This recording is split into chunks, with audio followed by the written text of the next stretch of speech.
quelque chose qui m'a toujours impressionné. Et nous servons un Dieu fidèle. Et nous servons vraiment un Dieu fidèle. Et si on saisit la notion de la fidélité, ça nous amène à une autre dimension. Ça nous amène dans une dimension de discipline, de constance avec le Seigneur. En fait, c'est son désir que nous puissions être le reflet de qui il est. S'il est fidèle, nous devons être aussi fidèles. Amen. C'est bien de faire quelque chose, mais c'est mieux quand on est fidèle. C'est bien d'être capable de faire quelque chose. Mais quand on est fidèle, dans cette capacité, ça amène une autre dimension de confiance, d'assurance. Ça dégage une assurance qui attire les gens. Amen. Le Seigneur est bon. Alléluia.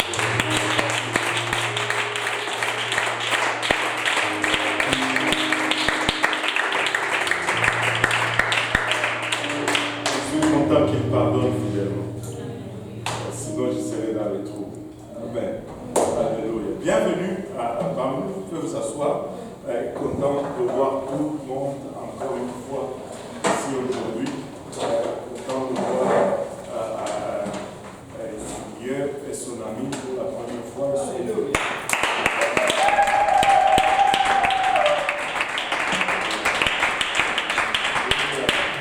Content également de voir tout le monde. Amen. Alléluia. Le Seigneur est bon. Je ne sais pas pour vous, mais je commence à avoir la fièvre de la conférence francophone. Content de voir la sœur Tabitha ici.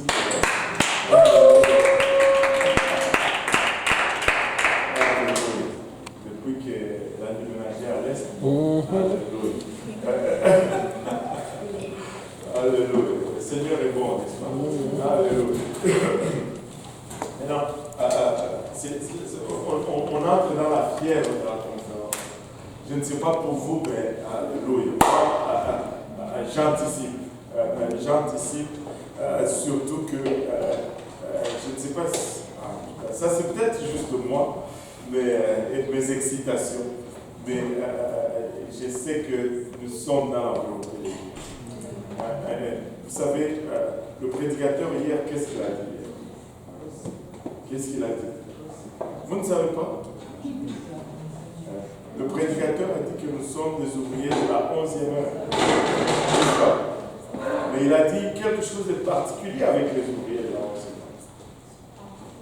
heure. Hein? Il a dit qu'il demande sur non. Il demande, oui, c'est vrai, mais c'est pas ce que je cherche. Il doit liser. Il faut qu'il soit focalisé. Et c'est quoi le titre de notre conférence? Mais ça vous a passé comme ça. Moi, je pensais que quand il a dit ça, toute l'église allait crier. Bon, j'étais le seul. L'ouvrier de la 11e heure, il reste focalisé sur son travail. Parce qu'il sait qu'il n'a pas beaucoup de temps. Il a seulement 1 heure pour faire ce qu'il a besoin de faire. Donc, il ne peut pas se permettre d'être distrait avec ceci, avec le lunch. C'est pourquoi nous jeûnons. Pour un temps. On va manger après. Alléluia. Mais il faut que nous soyons focalisés. Il faut que nous soyons focalisés. Mais c'est triste parce que maintenant nous sommes appelés à refocaliser. Pourquoi nous disons refocaliser? Parce que nous avons perdu notre focus. Il faut que nous reprenions notre focus. Amen. Amen. Je veux rester focalisé. Amen. Amen. Alléluia. Gloire au nom de Jésus. Et c'est ça l'ouvrier de la 11e heure. J'étais très très content, très excité d'entendre cela. Le Seigneur est en train de faire de grandes choses et moi j'anticipe vraiment des bons moments dans le Seigneur. Ça va être un bon moment pour se rafraîchir et refocaliser. Amen. Gloire au nom de Jésus. Mais cette semaine, nous allons être en jeûne et prière. Ça a commencé aujourd'hui. il y a un groupe qui prie en haut et ça va être comme ça chaque soir. Quand on n'aura pas d'études, on va être en prière. Et même là, j'ai vraiment envie d'enseigner rapidement pour que j'aille prier. Mais nous devons prier. Amen. Nous devons prier, nous devons vraiment prier, amener notre vie devant le trône de Dieu et demander que Dieu nous accorde sa grâce, nous accorde sa faveur. Je ne sais pas pour vous, mais je suis content de connaître Jésus-Christ. Amen. Je suis content de connaître Jésus-Christ. Il a transformé ma vie. Il a transformé la vie de plusieurs. Et il y a 2 jours, j'étais en train de méditer un peu, de voir, tu sais, parce que des fois, il y a des choses qui arrivent, qui t'amènent à te questionner toi-même. N'est-ce pas? Et j'étais en train de me questionner un peu. Et je regardais, je me disais, waouh, Seigneur, vraiment, es-tu en train vraiment de vrai parmi nous? Et là, le Seigneur m'a amené vraiment, c'était comme un défilé. Tu sais que c'est comme, des fois, tu vois comme si c'était un film. C'est comme un film. Je ne veux pas citer de nom, mais des gens qui sont venus et que Dieu a transformé, des vies complètement changées. Des vies complètement transformées. Et j'ai juste fermé ma bouche après. Je dis, Seigneur, tu fais un travail extraordinaire. Et il n'y a rien de tel qu'une vie qui était en route vers l'enfer. Une vie qui était en train d'être détruite complètement, mais qui se détourne et qui commence à marcher vers le ciel. Et tu vois comment le Seigneur est en train de reconstruire la vie pièce après pièce. Et il y a des gens qui, quand ils sont venus, laissez-moi vous dire, c'était difficile. C'était difficile. Mais Dieu travaille. Amen. Et nous avions, on va tourner la page et nous étions en train de parler de la nouvelle naissance et de la beauté de la sainteté. Aujourd'hui, nous allons avancer un peu. Et nous allons parler de l'Église du Nouveau Testament. S'il y a quelque chose sur lequel il y a beaucoup de controverses, c'est l'Église. C'est quoi l'Église? Comment est l'Église? Qui fait partie de l'Église? Et comment est-ce que l'Église doit fonctionner ou doit opérer? Il y a beaucoup d'idées, de controverses sur l'Église. Laissez-moi vous dire ceci. La bonne façon de faire, c'est de nettoyer tous les idées préconçues et de regarder c'était quoi l'Église dans le Nouveau Testament. Amen. Parce qu'il y a plusieurs idées préconçues. On a des fois son propre idée de l'Église. Par exemple, il y a cette idée que l'Église doit toujours être en train d'aider ou de donner la nourriture aux gens. C'est faux. C'est pas ça la conception de l'Église. C'est pas pour ça que Dieu a créé l'Église. Est-ce que l'Église peut donner de la nourriture? Oui, mais ce n'est pas ça la mission principale de l'Église. L'Église n'est pas une banque de nourriture.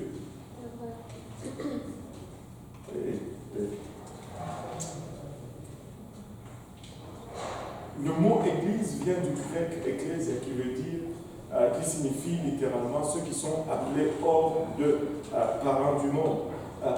L'Église, même par sa définition, je ne voulais même pas aller là-bas, mais me voici encore là-bas. Nous sommes, par sa définition, si nous disons que nous sommes Église, nous sommes appelés hors du monde. Et si nous sommes appelés hors de ce monde, je me demande comment on peut être appelé hors de ce monde et se battre bec et ongle pour être comme de ce monde. Ça devient contradictoire. Allô? Je voulais juste parler de la sanctification. Si nous sommes appelés hors de ce monde, nous n'allons pas être comme ce monde. Alléluia. Alléluia. L'Église, ce n'est pas un bâtiment. Ce n'est pas une bâtisse, l'Église. Bien sûr, on dit que le 1375 Poirier, c'est une Église. Ça, c'est par manque de vocabulaire ou par convention collective. Tu sais, il y a des sous-entendus. Mais oui, c'est une église comme bâtisse, mais ce n'est pas l'église comme Dieu le conçoit. Quand Dieu vient pour chercher son église, il ne va pas prendre ce bâtiment. Amen. C'est vous et moi qu'il va prendre. Allô? Donc, oui, l'église n'est pas un bâtiment, l'église, c'est l'ensemble des croyants. Et c'est ce que Dieu va appeler. Mais il y a une différence entre une église locale, même ici, nous sommes un groupe. Nous disons que nous sommes l'église, n'est-ce pas? Vous savez que même lorsque nous venons à 2 ou à 3, nous sommes l'église. Alors, maintenant, oui, nous sommes l'église, mais à nous seuls, nous ne sommes pas l'église. Nous sommes l'église avec les autres églises. Eux aussi, ils disent qu'ils sont l'église, par exemple, juste pour prendre cela, ceux de l'Est. Ceux de l'Est. Ils disent qu'ils sont l'église aussi, n'est-ce pas? Mais nous sommes aussi l'église. Mais à nous-mêmes, nous ne sommes pas l'église. Mais quand à nous-mêmes, nous sommes l'église, dans ce sens que nous sommes l'église locale. Mais avec eux, même avec eux, nous ne sommes pas encore toute l'église. Il y a l'église universelle et l'église locale. Amen. Mais l'église universelle est un ensemble de plusieurs églises locales. Mais l'église locale à elle seule n'est pas l'église universelle. Et l'église universelle, moi personnellement, je ne peux pas, c'est impossible de faire partir de l'église universelle si je ne fais pas partir de l'église locale. Je dois faire partir d'une église locale pour faire partir de l'église universelle. Oui. C'est quoi l'église universelle? C'est-à-dire, quand la trompette va sonner, ben, ce n'est pas seulement des gens qui viennent à Saint-Laurent qui vont être enlevés. Tous ceux qui vont être enlevés lors de la trompette, c'est ça qu'on appelle l'église universelle. Oui. Oui, je comprends bien ce que vous dites, mais est-ce que ça ne rejoint pas ceux qui pensent qu'on n'a pas besoin d'être dans un bâtiment pour être une église, qu'on peut se retrouver dans des maisons, mais on reste une église parce que les bâtiments en soi, ça ne veut rien dire. Non, ça ne les rejoint pas. Je vais te dire. Parce qu'eux, ils sont ailleurs. Très loin ailleurs. Je vais t'expliquer. Parce que ceux-là, ils font de la bâtisse un problème. Or, la bâtisse n'est pas un problème du tout. Tu sais, avant de commencer l'église de l'Est, on se réunissait à la maison, chez nous dans le sous-sol. On n'était pas moins une église. Mais nous demandait à ce que, pour que nous restions une église, nous devons rester dans le sous-sol de ma maison. Ça, c'est contraire à la logique. Parce que tu arrives à une place. Le but de Dieu, c'est quoi? Le but de Dieu, c'est que nul ne périsse, mais que tous parviennent à la repentance. Amen. Et si je vais rester dans la maison, je ne veux pas être vraiment en train de tout faire pour rencontrer cela. Et dire que la bâtisse n'est pas nécessaire, c'est ne pas voir l'évident. c'est que si nous allons être efficaces, non seulement nous, mais les apôtres l'ont fait, et même Dieu lui-même, en fait, il l'avait fait. Tu sais, il a fait construire le temple. C'était un bâtiment. Et est-ce que Dieu était limité dans le bâtiment? Non. Mais ça donnait un ordre, ça donnait une structure par laquelle Dieu opérait plus efficacement pour atteindre le plus de gens possible. Et c'est ça la logique. Mais non, je ne peux pas, tu sais,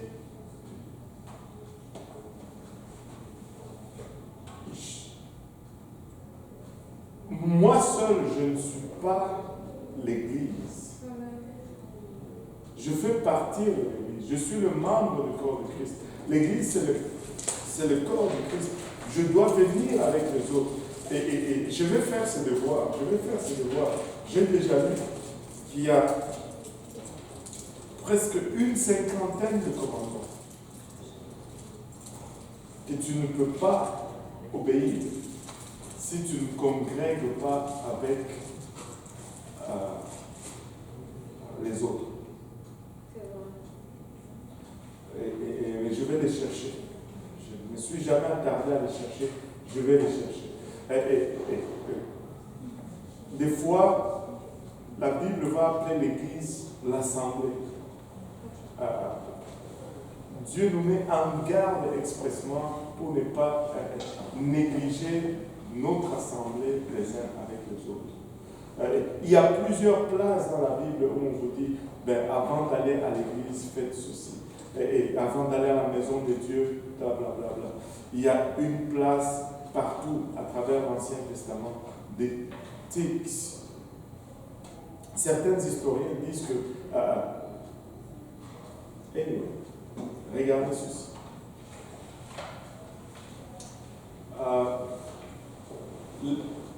Là où les gens se rassemblent, il y a toujours des problèmes. Amen. Amen. Amen. Maintenant, regardez ceci.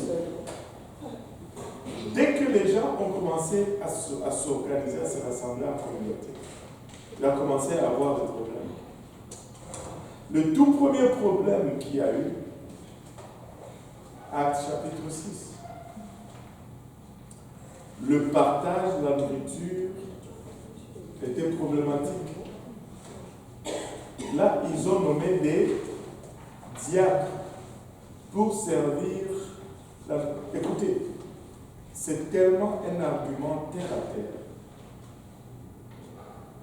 Les gens de l'époque de Pierre et de Paul et autres, ils ont été plus extrêmes que cela, que ce que nous faisons aujourd'hui. Ils sont allés jusqu'à vendre toutes leurs possessions et à vivre ensemble à communauté, au point où ils ne possédaient rien à eux-mêmes et ils vivaient ensemble. Écoutez, nous nous réunissons de temps en temps, mais eux, ils vivaient ensemble. Regardez, premier service, 3 000 ans. Deuxième service, peut-être pas le deuxième service, un autre événement majeur, 5 000 ans. Ce n'étaient pas des petits groupes là. Et les historiens te disent que l'église de Corinthe était une des plus larges églises qui pouvait aller jusqu'à 5 000 dans l'assistance. Extraordinaire. Anyway, là n'est pas le point. Mais ce que je veux dire, c'est que c'est impossible que tu fasses partir de l'église universelle sans faire partir de l'église locale. Parce que tu ne peux pas congréguer avec l'église universelle. Et pour que tu fasses partir de l'église, il faut que tu viennes en congrégation. Ce n'est pas une signature de carte qui te fait mettre dans l'église. Ce n'est pas une carte de membre qui te met dans l'église. Ce n'est pas parce que tu as serré la main du pasteur tu es dans l'église. Ce n'est pas parce que tu es déjà venu chez les pasteurs que tu es dans l'église. Ce n'est pas parce que, non, c'est parce que tu as obéi à l'évangile que tu es dans l'église. C'est l'évangile qui nous met dans l'église. Et l'évangile, c'est la mort, l'ensevelissement et la résurrection de Jésus-Christ. Et comment la mort, l'ensevelissement et la résurrection de Jésus-Christ nous met dans l'évangile, c'est quand nous obéissons à la repentance, le baptême d'eau au nom de Jésus-Christ pour le pardon de nos péchés, et que nous recevons le baptême du Saint-Esprit avec l'évidence de parler en langue. Et là, l'Esprit de Dieu vient et commence à vivre en nous et nous guide dans notre nouvelle vie. Amen. Et c'est ça qui me fait rentrer dans l'Église. Si je n'ai pas cette expérience, je ne suis pas encore dans l'Église. Dans l'ancien temps, quelqu'un n'était pas chrétien jusqu'à ce qu'il ait, au fait, obéi à l'Évangile. C'est seulement de nos jours qu'on peut devenir chrétien avant d'obéir à l'Évangile. Et comme un de nos enseignants nous a dit, aujourd'hui nous avons transformé l'ordre des choses dans la Bible. La Bible dit, prêcher la bonne nouvelle, celui qui croit et qui se fait baptiser sera sauvé. Mais aujourd'hui, c'est celui qui croit, qui est sauvé, se fera baptiser. S'il veut. S'il veut. Non, c'est pas ça. C'est que tu crois, tu t'es fait baptiser, et après, là, tu es sauvé. Amen. Sinon, ça ne fait aucun sens. Ça ne marche pas. Ça ne marche pas.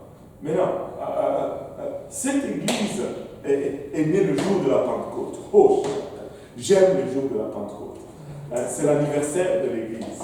C'est là où l'espoir est revenu à l'humanité.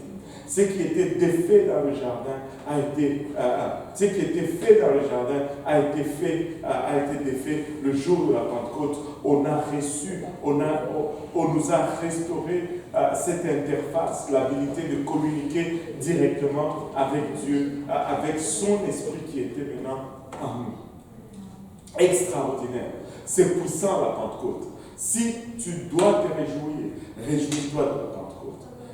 Si tu dois célébrer, célèbre la Pentecôte. C'est le jour, c'est le grand jour de la fête. Et c'est vraiment une fête. Alléluia. Et c'est vraiment une fête. Le jour de la Pentecôte, l'Église est née. Et tout le monde est d'accord que l'Église, c'était le jour de la Pentecôte que c'est né. Maintenant, cette Église qui était née le jour de la Pentecôte était caractérisée avec certaines caractéristiques. Première caractéristique, c'est qu'ils avaient une fraternité. Ils se réunissaient ensemble. Ils partageaient la nourriture. C'est pourquoi nous, les pentecôtistes, nous aimons aussi nous réunir et partager la nourriture. Qui aime manger ici? Surtout aujourd'hui, plusieurs en sont. Qui n'aime pas manger?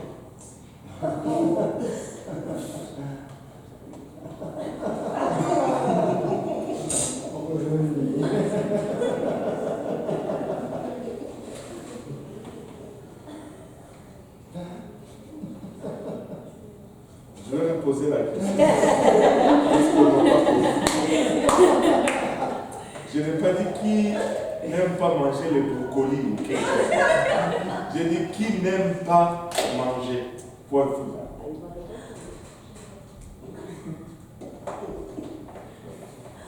Aïe, aïe, aïe, pour une fois, on a 100% et tout le monde aime manger. Si tu n'aimes pas manger la viande, tu aimes sûrement manger les brocolis.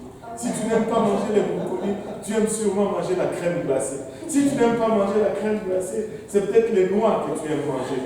Il y a quelque chose que tu aimes manger pour l'amour de la vie.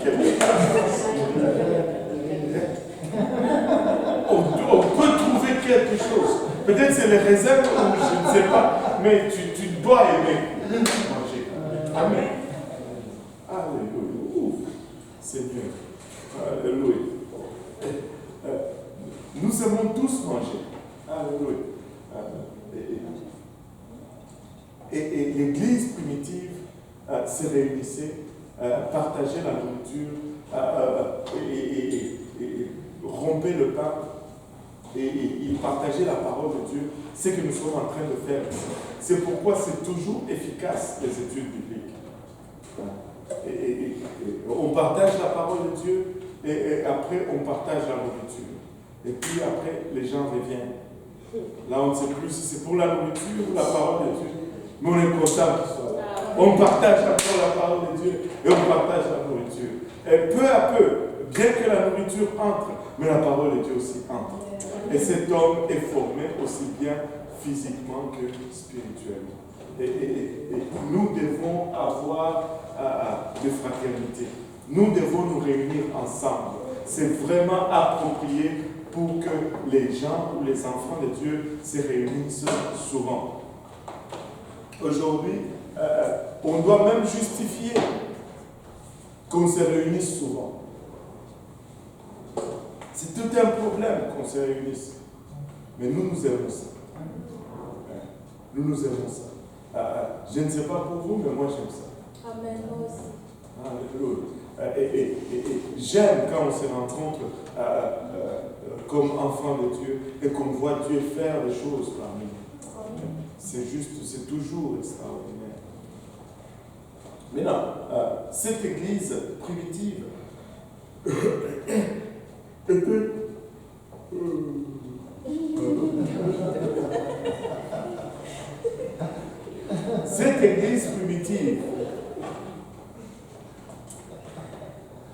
cette église primitive, était une église qui était aussi, qui vivait la puissance et la gloire de Dieu.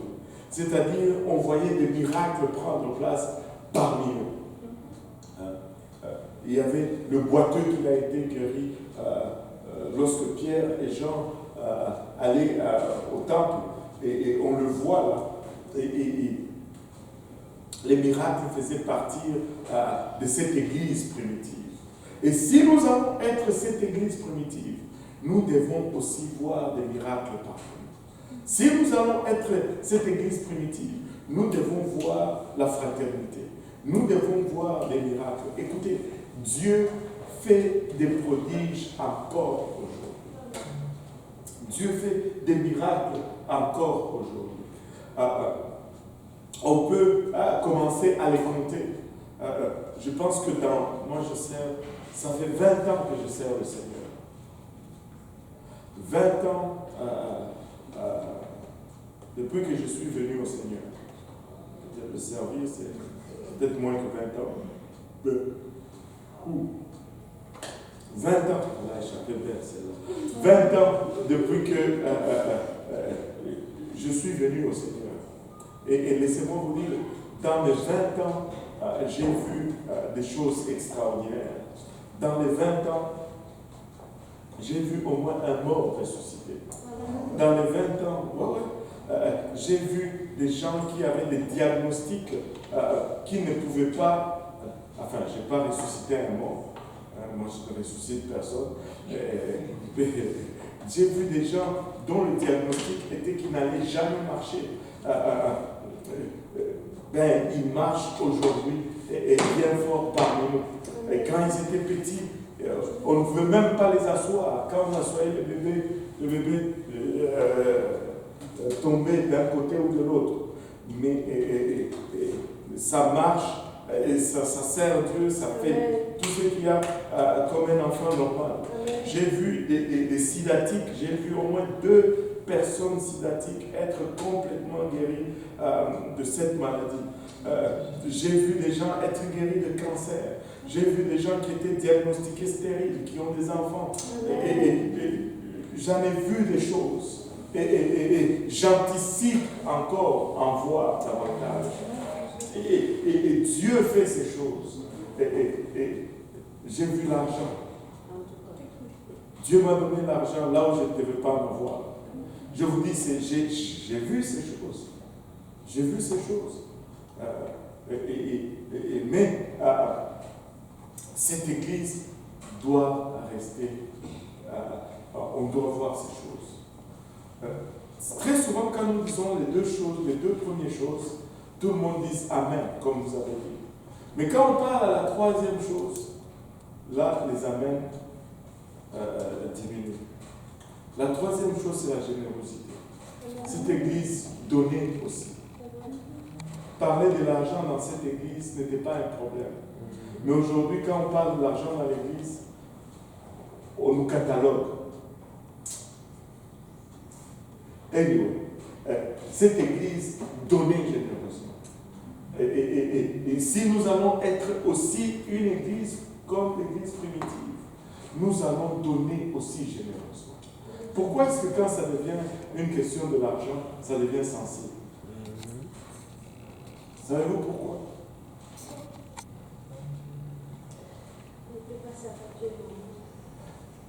Parce que l'argent, c'est vraiment le plus grand compétiteur de Dieu dans la vie de tout le monde.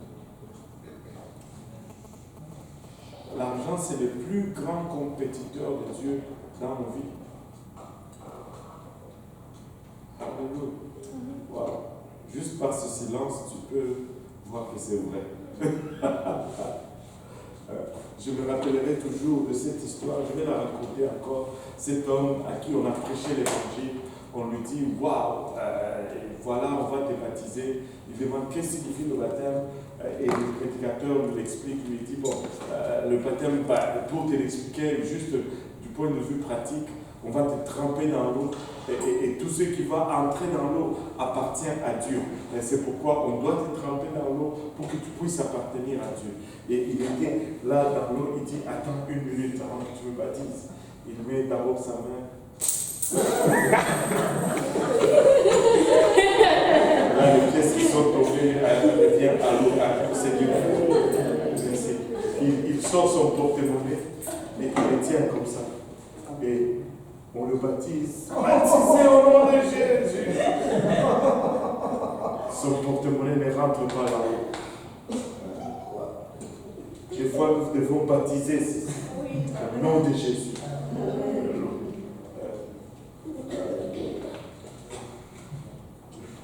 Je sais, je vais avoir des répercussions là-dessus. Ah, il prêche sur l'argent. Ah, oui, je prêche sur l'argent. Amen. Alléluia. Écoutez, cette église primitive donnée, et il y a une histoire qui est arrivée durant cette église primitive, c'est que Barnabas, il a donné le temps. Il a vendu ce qu'il avait. L'argent qu'il a eu, il est allé mettre au pied des apôtres. C'est ce qu'il a fait. Amen. Heureusement qu'on ne prêche pas ça. Sinon, on allait nous crucifier encore davantage. Ils veulent être bibliques, mais à leur convenance. Tu vois. Mais il a vendu tout ce qu'il avait. Il a mis au pied des apôtres. Il n'a pas commencé à leur dire, ok, cet argent, vous allez en faire ceci, vous allez... Non, non. C'est eux qui devaient maintenant décider qu'est-ce qu'ils allaient faire. Maintenant, il a donné le ton, plusieurs ont commencé à faire pareil. Mais qu'est-ce qui s'est passé? C'est qu'Ananias et Saphir, qui voulaient être reconnus comme tout le monde, mais en ne faisant pas comme tout le monde, ils sont allés vendre leur propriété. Ils ont pris la moitié. Ils sont allés déposer chez DMO.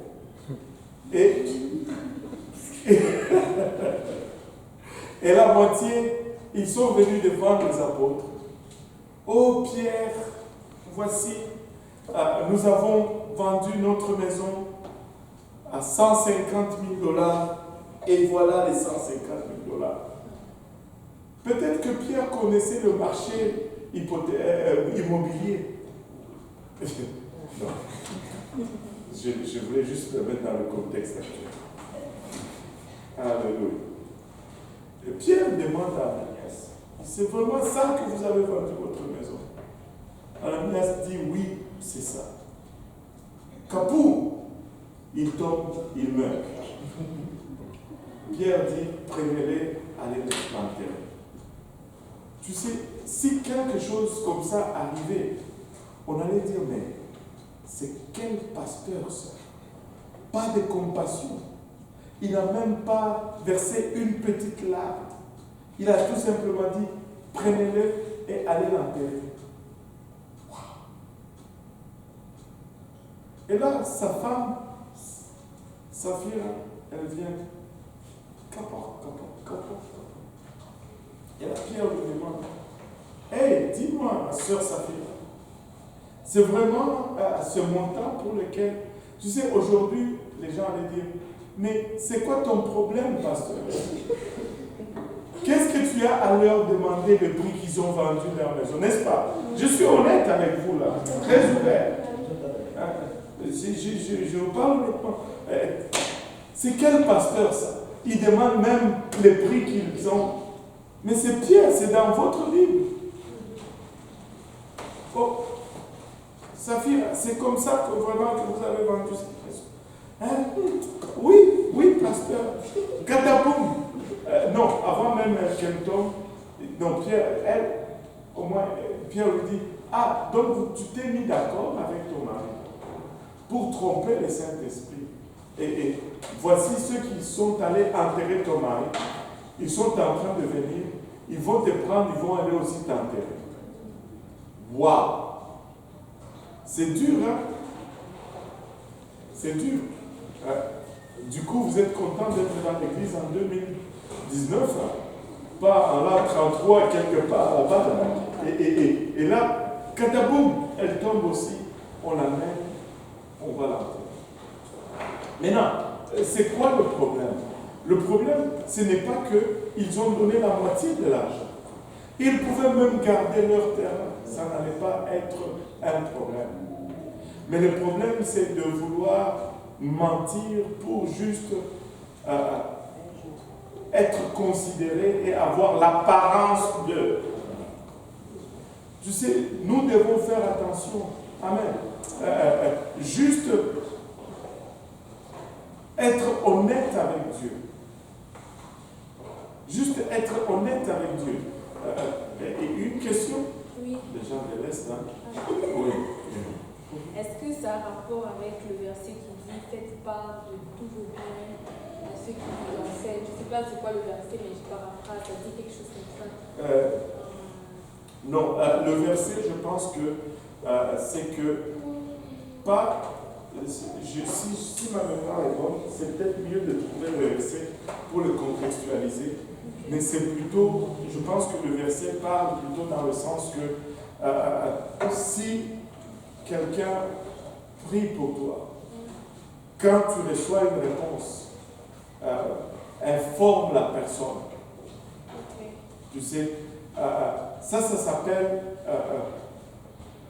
retourner la vertu. Ça s'appelle retourner la vertu. Ne demandez pas seulement des prières, mais rendez aussi des comptes. Permettez aux personnes qui ont prié pour vous de se réjouir avec vous quand votre réponse est... Oui? Ça dit que celui à qui l'on enseigne la parole fasse part de tous ses biens à celui qui l'enseigne. Voilà.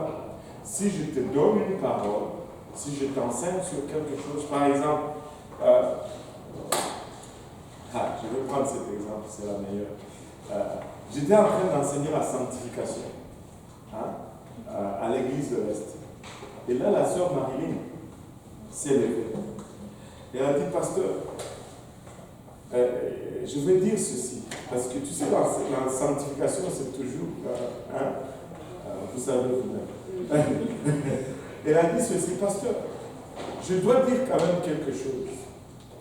Que avant, quand je ne venais pas à l'église, j'étais marié, j'ai porté ma barbe de mariée. Mais je m'habillais un peu, tu sais toi-même, c'est correct. Si je marchais sur la rue, même des petits garçons de rien du tout me dérangeaient, m'abordaient et toutes ces choses. Elle dit, mais depuis que j'ai commencé à pratiquer la sanctification, On me respecte sur la rue. Donc, elle nous a fait part de l'effet de l'enseignement qu'elle a reçu. Vous savez, c'était quoi la réaction pour nous? Alléluia. On va encore enseigner ça. On se sentait attaqué, mais là, on se sent du coup énergisé, là. Prêt encore à l'enseigner avec assurance. Voilà. Et tu sais, on enseigne beaucoup de choses sur la conduite, sur la discipline au travail, sur le mariage, sur toutes ces choses. Ne me dites pas que tous ces enseignements n'ont pas d'effet dans vos vies. Sinon, aïe, aïe, c'est grave.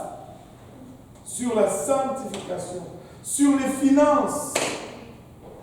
Combien de gens ont amélioré leur situation financière juste en suivant les enseignements et les conseils? Alors, je ne dis pas donnez-moi un peu d'argent.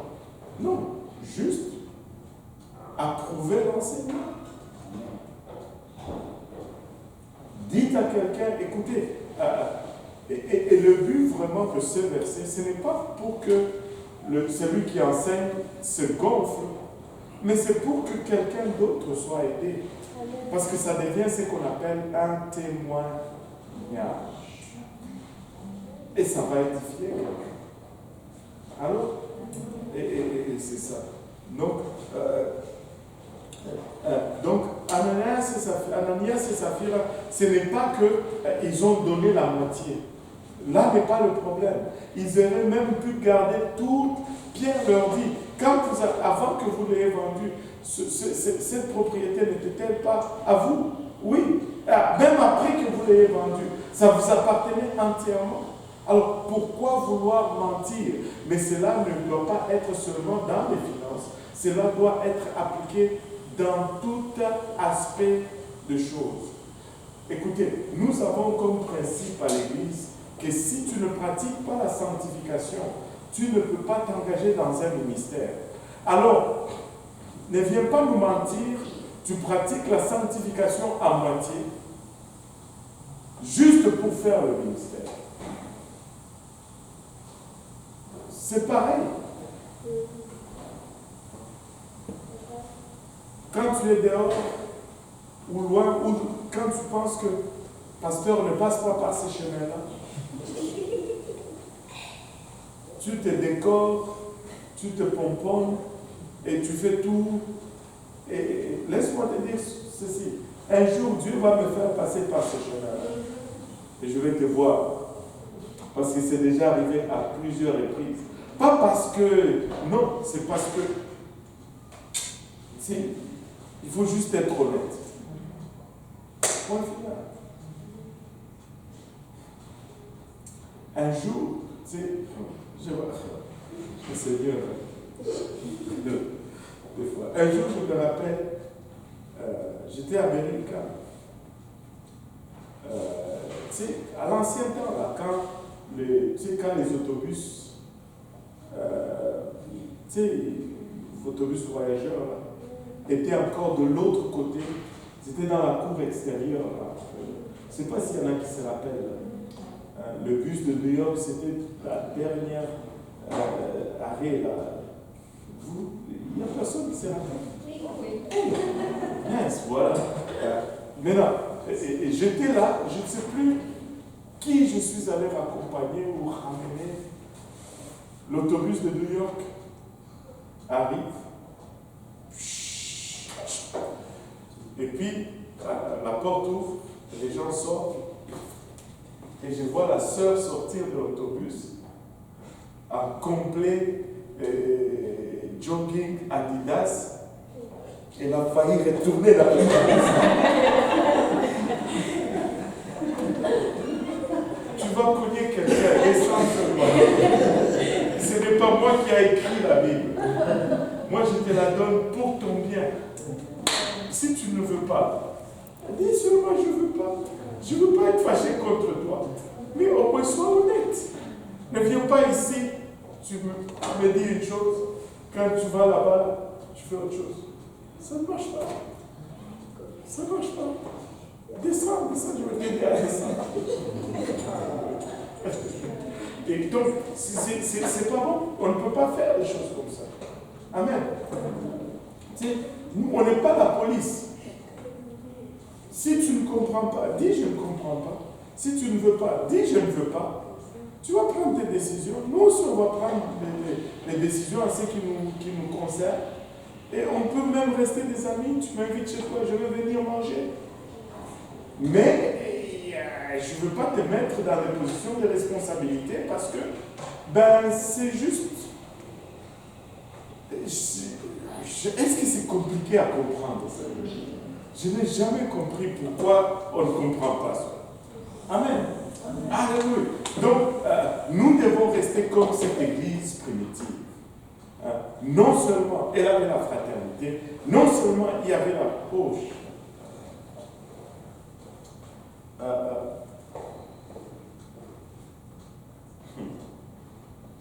Wow.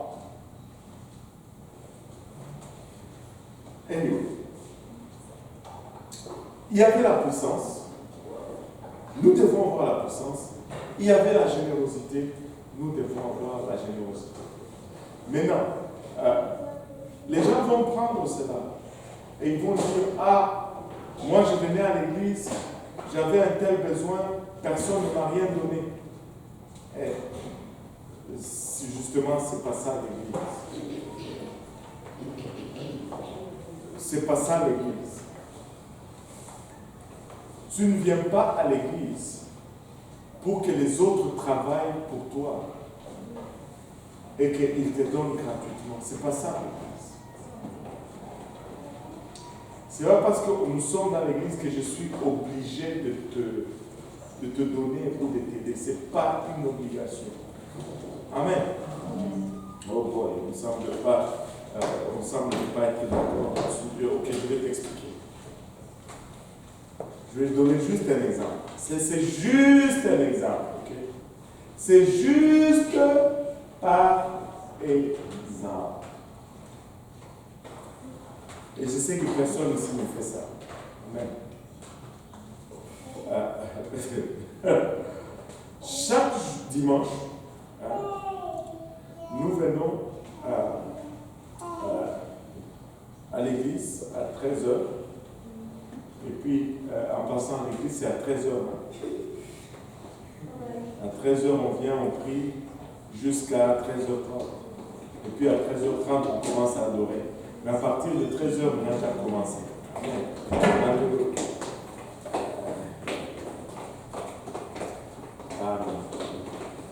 Ok, je vais laisser cet exemple. Je vais donner un autre exemple.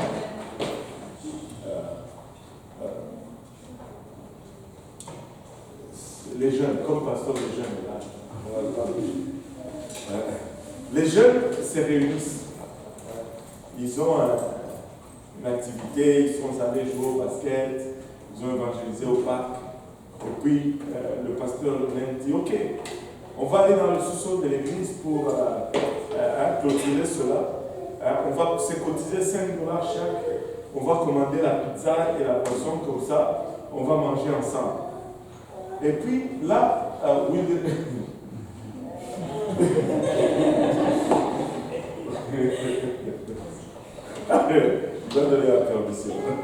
Wilderson dit, ah, le pasteur, pourquoi est-ce que l'église n'achète pas seulement la pizza et puis qu'on mange? Pourquoi est-ce qu'on doit se cotiser toujours?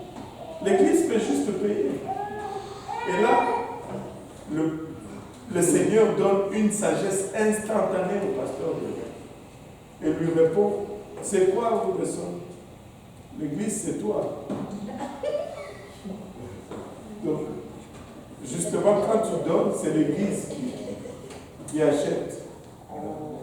C'est juste pour un moment, Wilderson avait oublié que lui aussi faisait partie de l'église.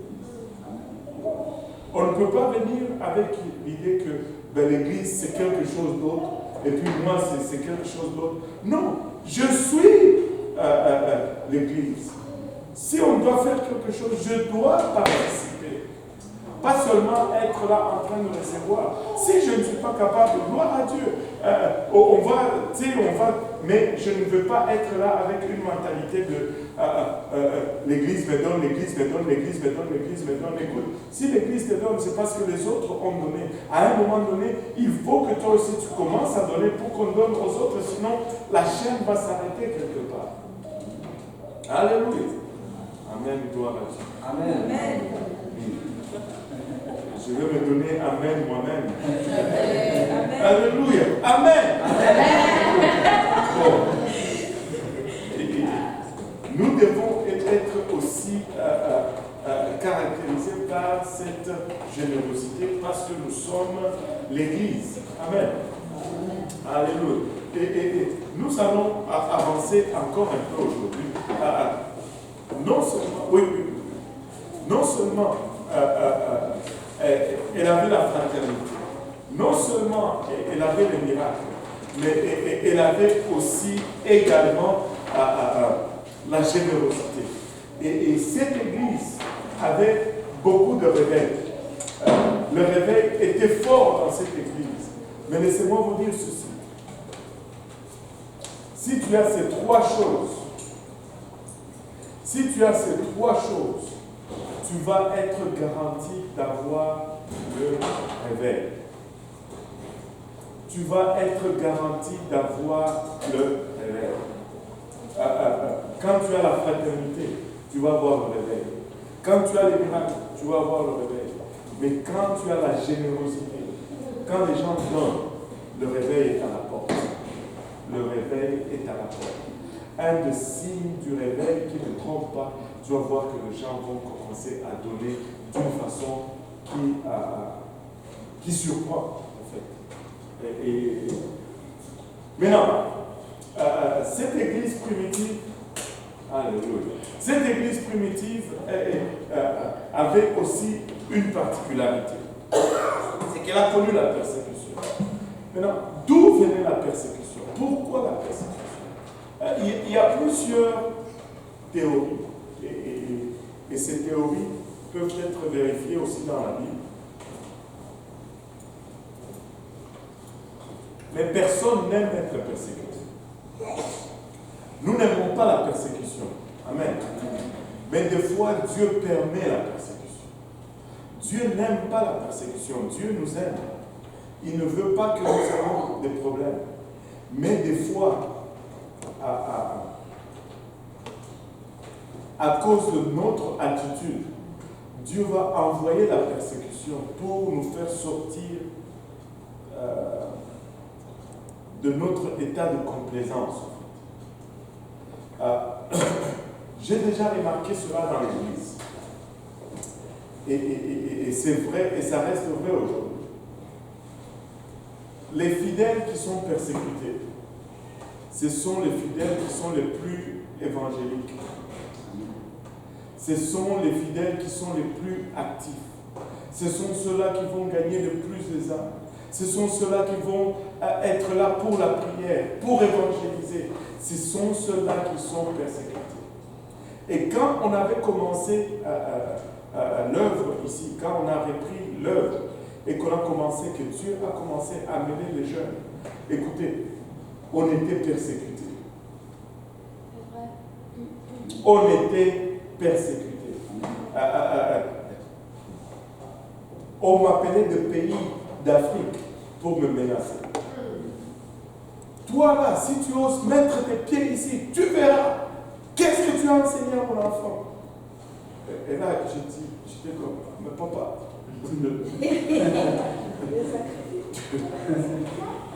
tout ce que j'enseigne, je l'enseigne publiquement. Je ne donne pas des enseignements privés à tes enfants. Et tout ça parce que les jeunes ont arrêté d'aller dans les boîtes le vendredi. Il a commencé à venir à l'église le dimanche. Et qu'il restait à l'église jusqu'à 22h le dimanche. C'était un problème. Il pouvait rester jusqu'à 2h du matin dans la boîte. Son père n'a jamais appelé le propriétaire de ce disco pour le gronder. Mais dès qu'il a commencé à rester à l'église, ben, on a commencé à appeler le pasteur. Pourquoi on n'a jamais appelé le propriétaire des bars pour les cérémonies? J'ai jamais compris.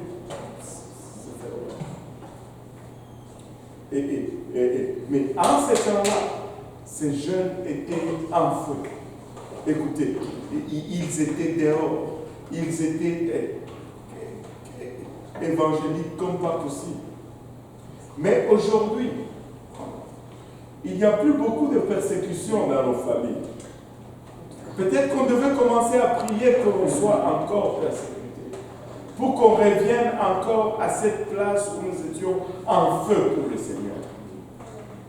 Je vous dis, on était persécutés, mais l'Église était en feu. Mais aujourd'hui, c'est peut-être ça qui manque, frère Eric. On devait demander aux parents de persécuter un peu.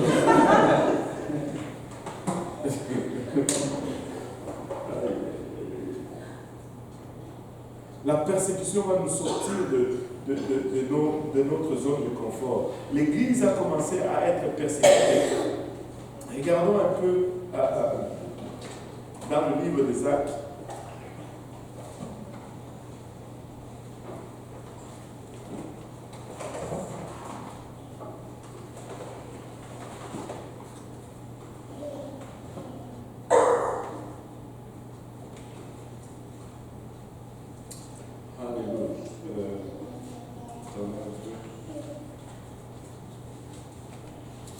Regardons Actes.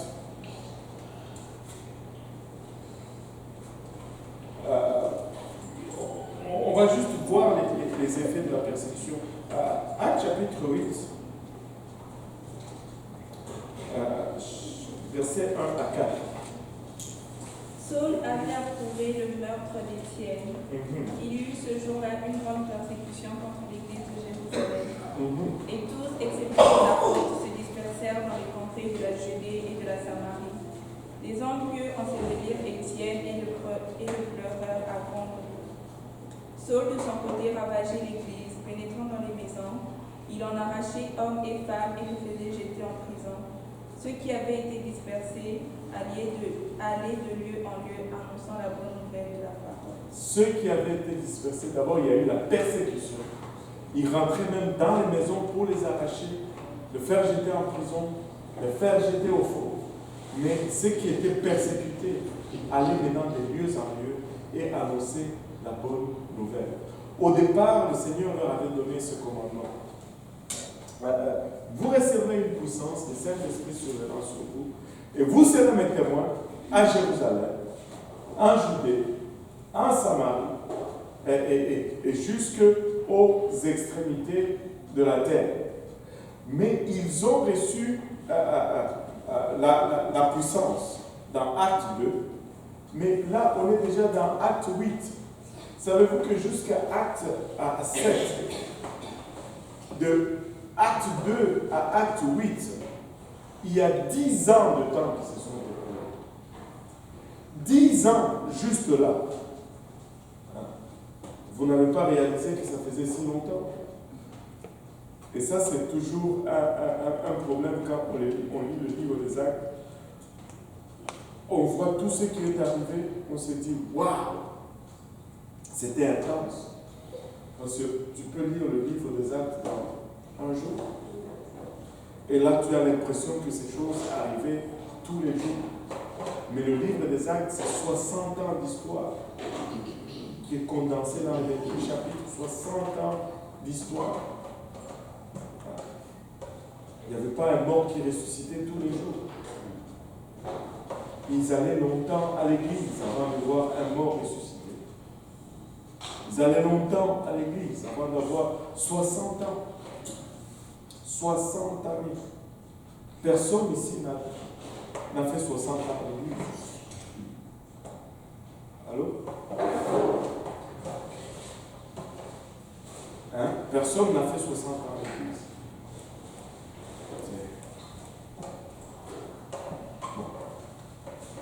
Donc, 10 ans de 2 à ans de temps, ils étaient encore à Jérusalem. 10 ans de temps, ils n'étaient pas encore sortis de Jérusalem. Tout arrivait à Jérusalem. Les sacrificateurs étaient convertis à Jérusalem.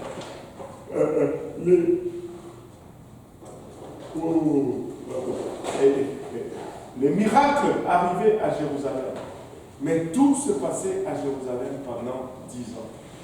Jusqu'à ce que le Seigneur relâche finalement cette persécution afin que le peuple puisse sortir maintenant de leur Jérusalem.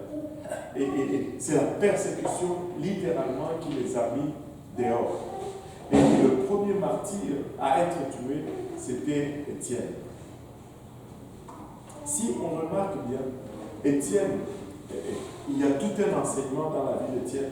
On ne va pas rentrer en profondeur dans la vie d'Étienne et de Paul. On va revenir là-dessus lundi prochain. Mais regardez ceci.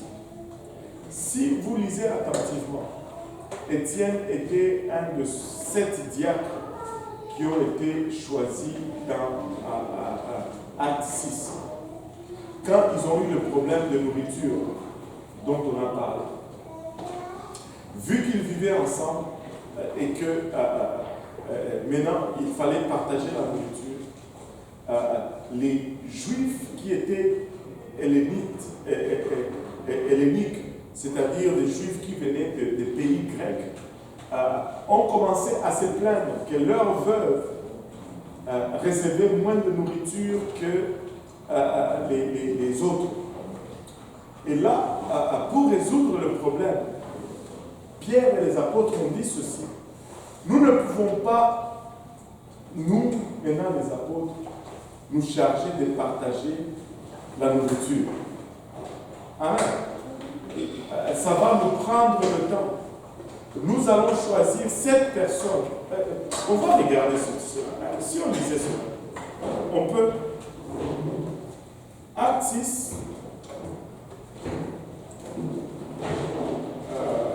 À partir de 1 jusqu'au verset 6. En ce temps-là, le nombre de disciples augmentant, les hellénistes murmurèrent contre les Hébreux parce que les veuves étaient négligées dans la distribution qui se faisait chaque jour. Les 12 convoquèrent la multitude de disciples et dirent « Il n'est pas convenable que nous laissions la parole de Dieu pour servir aux tables. C'est pourquoi, frères, choisissez parmi vous 7 hommes de qui l'on rende un bon témoignage, qui soient pleins d'Esprit Saint et de sagesse, et que nous chargerons de cet emploi. Et nous continuerons à nous appliquer à la prière et au ministère de la parole. » Wow. Attends un peu là. Attends un peu là. Il y a un problème de nourriture, ok? Et les hellénistes disent nos veuves sont maltraités. Ils reçoivent seulement les os. Et alors que les Hébreux, eux, reçoivent la chair, ce n'est pas équitable. Il faut que vous-même, les apôtres, vous commencez à partager la nourriture pour que ce soit juste. On avait confiance dans les apôtres qu'ils allaient faire un partage équitable parce que c'était eux, les apôtres. Amen. Maintenant, ils se sont dit, mais attendez, ce n'est pas la chose à faire que nous chargeons maintenant de commencer aussi à partager la nourriture. Ça va nous prendre le temps de prier et de nous préparer pour la parole de Dieu. Si, je dis bien si, tout le monde enseignait, cet argument n'allait pas être valable. Ce n'est pas tout le monde qui enseignait. Amen. Parce qu'il y avait juste un son. Ok. Ce n'est pas tout le monde qui enseigne. Là, vous écoutez n'importe quoi aujourd'hui. Oh, pourquoi est-ce que ça doit être tout le temps les mêmes qui enseignent?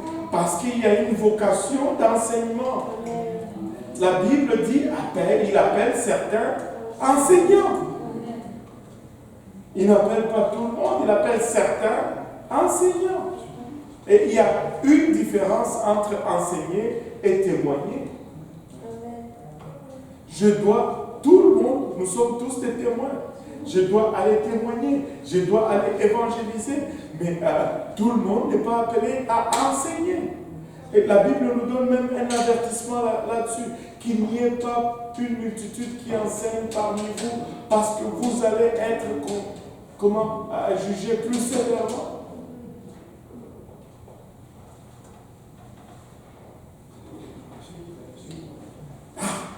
Bon,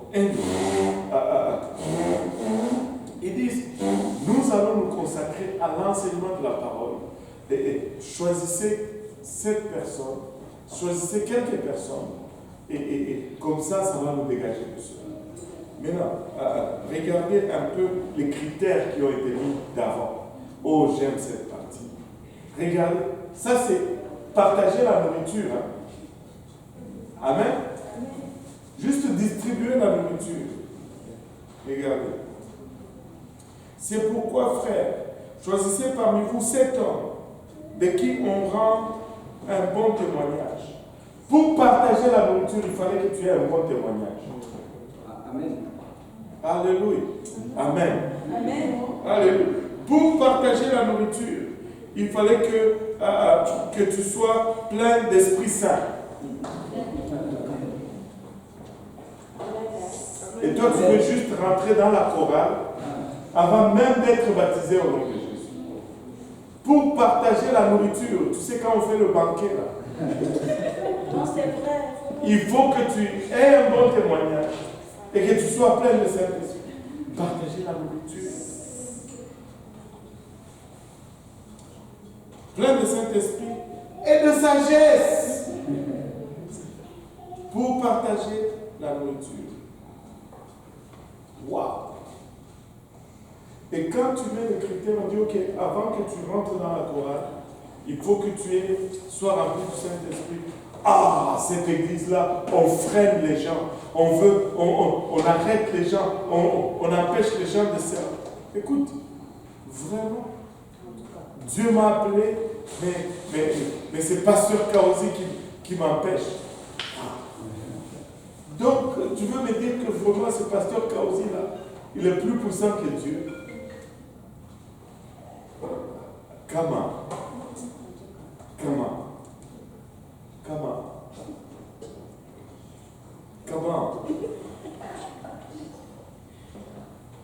Juste pour servir, s'ils avaient ces critères pour servir de nourriture, on va avoir des critères un peu plus serrés pour faire tout travail spirituel. Amen. Et ça ne fait que du sens. Et cette proposition plut à toute l'assemblée. Ah, vous voyez, tout le monde était content. Quand on dit, oh, pour servir au banquet, il faut que tu sois plein de Saint-Esprit. Dans leur église, là, l'assemblée était contente. Mais on dirait que les choses ont changé. Anyway. Mais c'est vrai. Ils élurent Étienne, en plein de foi et d'Esprit Saint, Philippe, Procor, Nicanor, Timon, Parménas et Nicolas, prosélytes d'Antioche. Waouh! Regardez, quand Étienne a été choisi, là, le ministère qu'il avait dans l'église, c'était juste servir la nourriture. Ah, moi je ne peux pas faire ce ministère. Dieu m'appelle à être prophète.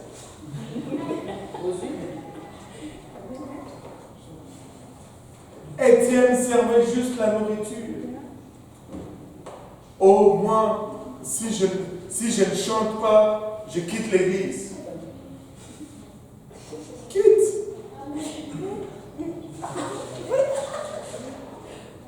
Va d'abord recevoir le Saint-Esprit. Oh, on nous a donné un exemple. Oh, maman, je vais vous donner ce témoignage.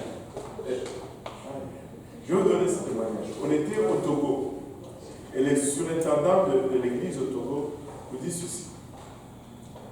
Il y avait un monsieur qui est venu à l'école biblique, il a fait toute l'école biblique. Et il a été baptisé au nom de Jésus-Christ, mais il n'avait pas reçu le Saint-Esprit. Et là, il fallait maintenant commencer une église dans son quartier. Il dit, bon, comme lui il habitait dans ce quartier-là, on va commencer l'église dans sa maison. Amen. Amen. Ils ont commencé l'église et l'église a commencé à grandir. Et là, comme l'église commençait à grandir, maintenant il fallait un pasteur pour l'église. Amen. Amen. Et là, bon, les gens disent, bon, comme l'église a commencé dans sa maison et que lui il a fait l'école biblique, c'est lui qui va être le pasteur. Le surintendant dit, est-ce qu'il a reçu le Saint-Esprit? Non. Alors, non, il ne peut pas être pasteur de l'église. Il ne peut pas. Il dit, mais comment? Il dit, je vais gérer l'église, mais ce n'est pas lui qui va être pasteur.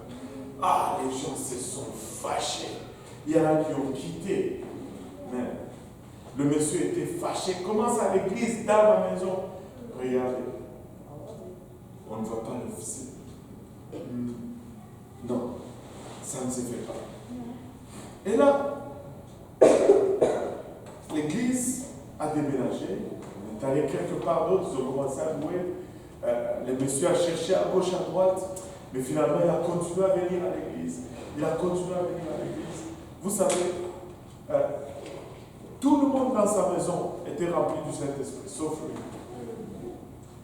Ça a pris 7 ans, si ma mémoire est bonne, avant qu'il ne reçoive le Saint-Esprit. Mais le surintendant a dit yes. Mais vous savez quoi? Le monsieur a persévéré. Un jour, il y a beaucoup de motos là à Lomé.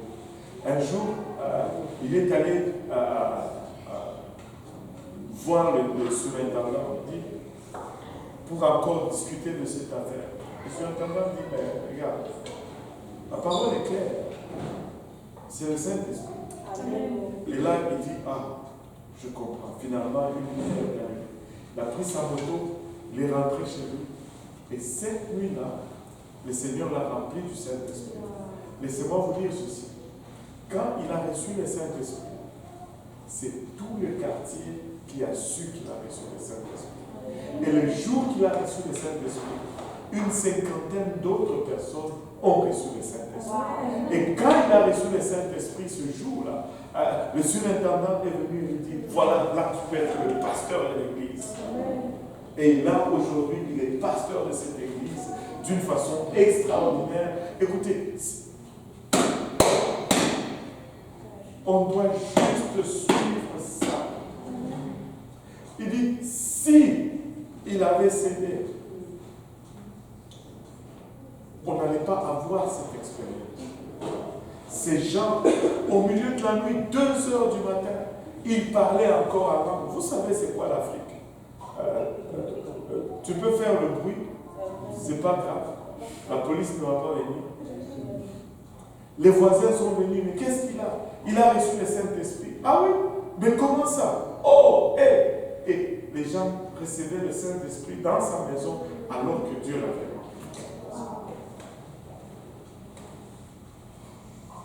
Juste.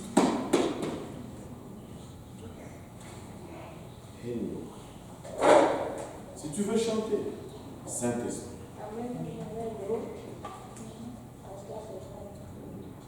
Anyway, cette proposition plut à tous les autres.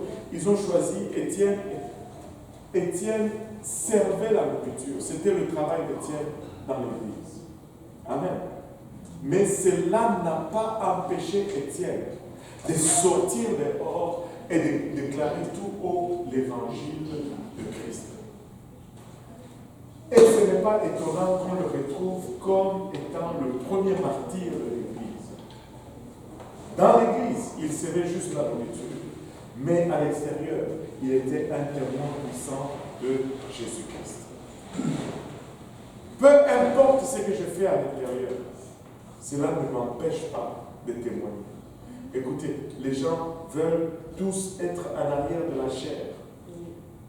Mais il n'y a qu'une seule chair dans l'Église. Mais es à l'extérieur, tu n'as pas besoin de chair Amen. pour prêcher la parole. Tu peux prêcher dans tous les salons que tu vas entrer. Tu peux prêcher cette parole dans toutes les salles à manger, dans toutes les cuisines, dans toutes les maisons que tu as accès. Tu peux le faire. Tu peux le faire. Tu peux le faire. On n'est pas lié. Ce n'est pas seulement devant la foule. Mais quand tu sors, tu le fais. Non. Nous sommes appelés à être des témoins d'abord. Alléluia. Qu'il soit juste un serviteur de Dieu n'a pas fait de lui moins le premier martyr de l'Église. Peut-être que quand tu es là, c'est juste pour nettoyer les toilettes. Mais quand tu sors, ton oracle doit retentir fort. Alléluia. Et nous sommes appelés à être des témoins de Christ. Alléluia. On va arrêter là pour aujourd'hui. Étienne a été martyrisé. On va regarder le martyr d'Étienne la semaine prochaine. Est-ce qu'il y a des questions?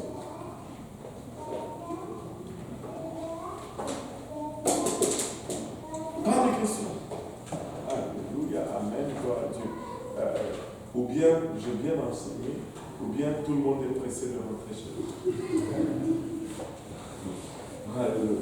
S'il n'y a pas de questions, le pasteur Yann va prier pour nous conclure et pour bénir la nourriture. Et on va partager ce qu'il y a en arrière. Commencer par servir nos invités avant de nous entre-servir. Amen. Alléluia. Nous prions pour que tu bénisses ce moment, Seigneur, ton leçon pour cet enseignement. Nous prions pour que tu nous donnes, de donner ouvertement, Seigneur, de donner librement comme tu nous bénis, Seigneur, de donner pour l'avancement de ta parole ici à travers le monde, Papa. Nous prions pour que ta main soit sur nous, que nous soyons des vrais pratiquants de la parole. Nous disons tous au nom de Jésus.